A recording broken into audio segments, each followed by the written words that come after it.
Typically, the lack of language development is a trigger for parents to be somewhat concerned, and so that tends to be really young. Kids are supposed to be using words and maybe even joining words together by 1.5 to 2.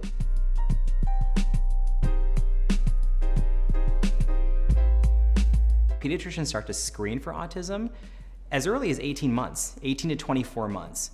And we can see signs of autism as young as children that are turning 1.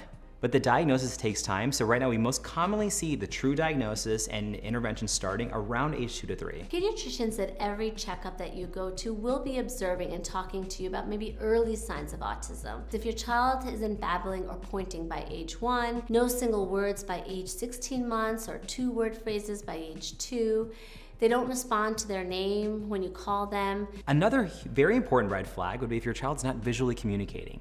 If they don't make eye contact with you, that is something that should be investigated as well. Then there's some other behaviors that are pretty stereotypical in the autism spectrum disorder. One of them is echolalia, which is a very fancy way of saying they're gonna repeat everything you say. They're gonna repeat a word you say over and over and over again. Another one is repetitive movements, or restrictive movements, meaning if your child likes to do the exact same thing with a toy and doesn't like to explore other parts of the toy, for example, if they're just spinning the wheel, or if they're restricted, meaning they just wanna stack cans and they don't wanna do anything else.